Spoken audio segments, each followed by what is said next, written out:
Students आज का जो मेरा सेशन है वो स्टैटिस्टिक्स को लेकर है। आज हम स्टैटिस्टिक्स में जो बात करने जा रहे हैं बेसिकली एवरेजेस के ऊपर बात करेंगे। हम बात कर रहे थे, मीन की बात चल रही थी हमारी।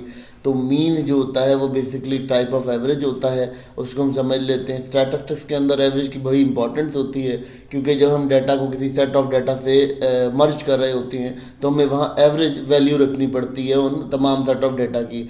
तो अब इस एवरेज में होता क्या है, मीन, मीडियन और मोड होते हैं। तीन तरह की एवरेजेस होती हैं जिनको हम यहाँ डिफ़ाइन कर रहे हैं। वो डिफ़ाइन तो हम पहले कर चुके हैं अर्लियर स्लाइड्स के अंदर, लेकिन अब हम जो है उसकी एडवांटेजेस और डिसएडवांटेजेस के ऊपर बात कर रहे हैं कि एवरेजेस की एडवांटेजेस और डिसएडवांटेजेस क्या होती हैं।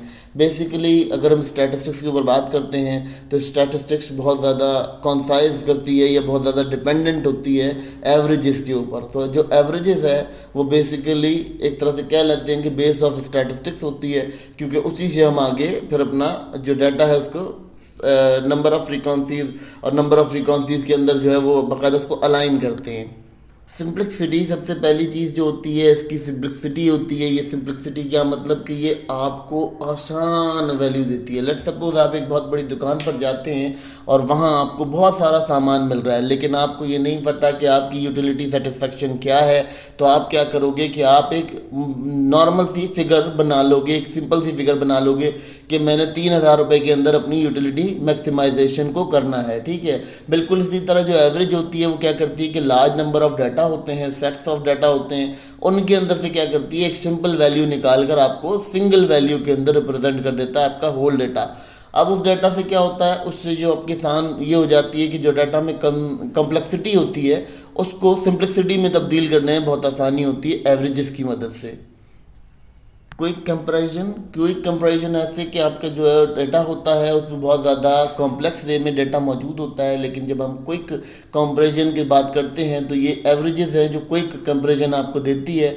लेट सपोज मैंने आपको अभी मिसाल दी थी एक शॉप की। अब शॉप में गए, वहाँ आपको बहुत सारी चीज़ें दिख रही हैं, मगर आपने क्या करना है, आपने उसका बहुत सारी चीज़ों में से कुछ चीज़ें आपको चाहिए हैं जिसको आपने एक कंपैरिजन कर लिया कि अगर हम ये चीज़ लेते हैं तो ये चीज़ ऐसे होगी और ये चीज़ इतनी महंगी पड़ेगी, ये इतनी कॉस्टली पड़ेगी। बिल्कुल इसी तरह से जब हम एवरेजेस की बात करते हैं तो एवरेजेस के अंदर भी यही होता है कि आपका जो बहुत सारा डाटा होता है, बहुत ज़्यादा कॉम्प्लेक्स डाटा होता है, जिसमें हमें पता नहीं होता कि हम कौन सी फिगर लेंगे तो हमारा एक्यूरेट डाटा निकल आएगा। तो जब हम एवरेजेस की सपोर्ट लेते हैं तो स्टैटिस्टिक्स के अंदर हमें ये समझ में आ जाता है कि हमारा यहाँ से डाटा जो है वो बिल्कुल एक्यूरेट है। फिर उसमें हमें एरर निकालने में बहुत आसानी होती है। अगर डाटा में कोई एरर होता है वो एरर भी निकालने में बहुत आसानी होती है। तो जो कंपैरिजन है, यानी आपका पुराना डाटा हो कोई और कोई नया डाटा हो, उसके बीच में भी एक इम्पॉर्टेंट लाइन जिसे कहते हैं क्रिएट करने का नाम जो है वो एवरेज क्रिएट करती है।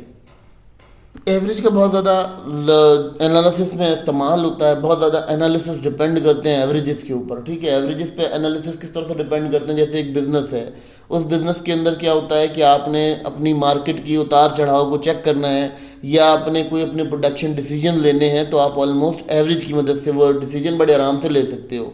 फिर उसके अलावा अगर हम देख लेते हैं यहाँ पर एवरेजेस का एक और काम ये होता है कि ये न्यूमेरिक वे में काम करती है। जैसे कि बिजनेस के अलावा ये इकोनॉमिक्स में बहुत काम करती है। इकोनॉमिक्स में कैसे काम करती है कि कोई आपने मैक्रो लेवल पे, माइक्रो लेवल पे डाटा बनाया हुआ है, अब आप उसने माइक्रो लेवल पे और मैक्रो लेवल पे दोनों की अपने एवरेजेस क्रिएट की, तो ऑलमोस्ट आपको एक जैसे कहना चाहिए रेजिलियंट वे में आपका डाटा जो है सामने आ जाता है और आपको इजी वे में नज़र आ जाता है कि आपका डाटा में क्या क्या फ्लॉज हैं। तो बेसिकली ये यहाँ पे ये कि बहुत ज़्यादा ये यूज़ होता है। अच्छा, इसके अलावा ये साइंसेज में कैसे यूज़ होता है, साइंसेज में ऐसे यूज़ होता है कि जैसे आपकी कोई केमिकल बना रहे हैं, कोई केमिकल ले रहे हैं, तो उसमें भी आप एवरेजेस लेते हैं, टेम्परेचर की एवरेजेस लेते हैं, तो आपके पास एवरेजेस का वहाँ भी बहुत ज़्यादा काम आता है। अब आपके पास क्या होता है, एवरेजेस आपको एक और सिस्टम प्रोवाइड करती है कि आपको एलिमिनेट करने के लिए एक रास्ता प्रोवाइड करती है कि वो एक्सट्रीम वैल्यूज़ को भी एलिमिनेट करने से मदद करती है। जैसे कि हम मीडियन को देख लेते हैं। मीडियन में क्या होता है कि आपका डाटा में बहुत ज़्यादा जो एक्सट्रीम वैल्यूज़ होती हैं, यानी रिपीटेड वैल्यूज़ होती हैं, उनको मीडियन कर लेते हैं। फिर उनको मीडियन करने के बाद हम क्या करते हैं, जो एक्सट्रीम वैल्यूज़ आ रही होती हैं, जो ज़्यादा दफ़ा आ रही होती हैं,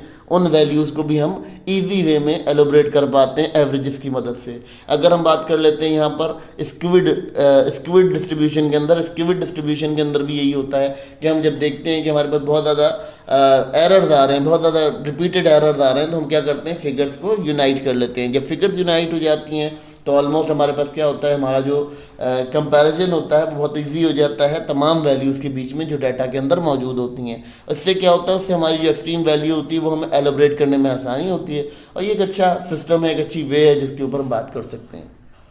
अब एवरेजेस का एक और बेनिफिट क्या होता है कि बहुत आसानी से कैलकुलेट कर ली जाती हैं। अगर हम देख लेते हैं, स्पेशली मीन को जब देखते हैं, तो मीन में क्या होता है कि बहुत लार्ज नंबर ऑफ डाटा को बहुत इजी वे में आइडेंटिफाई किया जा सकता है।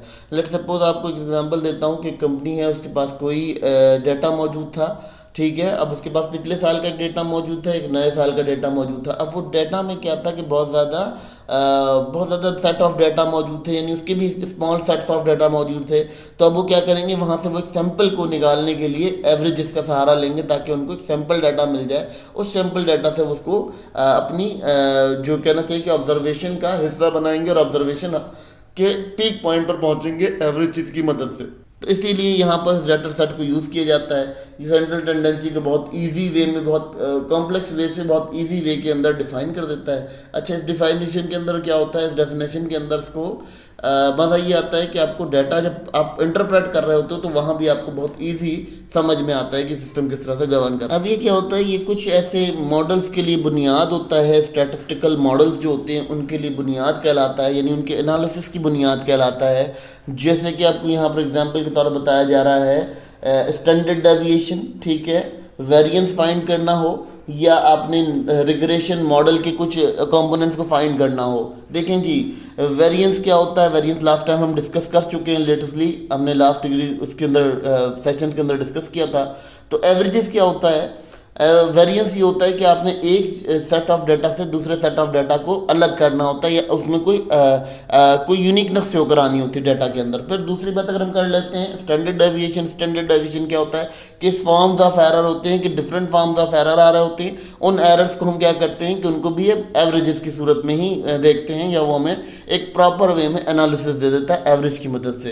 फिर अगर हम बात कर लेते हैं रिग्रेशन में, रिग्रेशन में क्या होता है कि वही नंबर, जो ही वैल्यूज़ जो पलट कर आ रही होती हैं, उनको भी हम अपनी जो है एवरेजेस की मदद से एक्यूरेट कर लेते हैं और वो एक्यूरेट हो जाती हैं। अब देखिए, इसमें तीन चीज़ें हमने पढ़ी हैं। एक मीन पढ़ा, मीन का क्या सिस्टम था, मीन जो था वो आपका नॉर्मल डिस्ट्रीब्यूशन के लिए काम करता है। जब आपने नॉर्मल डिस्ट्रीब्यूशन करनी है, डाटा बिल्कुल क्लियर है, आपके पास डाटा के सेट्स बहुत क्लियर हैं, तो आप वहाँ पर करते हैं, ठीक है। अब क्या होता है, मीडियन कहाँ यूज़ किया जाता है, जहाँ स्क्विड डाटा हो। स्क्विड डाटा क्या होता है, जहाँ रिपीटेड वैल्यूज़ आ रही हों अगेन एंड अगेन, यानी रिपीटेड वैल्यूज़ भी हों और 1 से 2 या 3 से 4 वैल्यूज़ जो हैं वो एक डाटा के अंदर रिपीट हो रही हों, ठीक है। वहाँ पर आपका मीडियन काम करता है। तो आप जैसे भी आप अपने स्टैटिकल एनालिसिस में इस्तेमाल करेंगे तो वो देख कर इस्तेमाल करेंगे। फिर अब क्या होता है, मोड जो होता है, मोड उस केस में आता है जब आपके पास बहुत ज़्यादा जैसे कहना चाहिए कि कैटेगोरल डाटा हो, यानी कैटेगरीज हों। तो कैटेगरीज के अंदर जब हम इस्तेमाल करेंगे तो मोड इस्तेमाल करेंगे, जिससे हमें कैटेगराइज करने में आसानी हो जाएगी, और ये हमारा एक स्टैटिकल बिहेवियर होता है। अब आपको जब भी किसी मॉडल को यूज़ करना होगा तो आप according to the use of your model आप इस्तेमाल कर सकेंगे और एप्रोप्रिएट मॉडल को इस्तेमाल कर सकेंगे।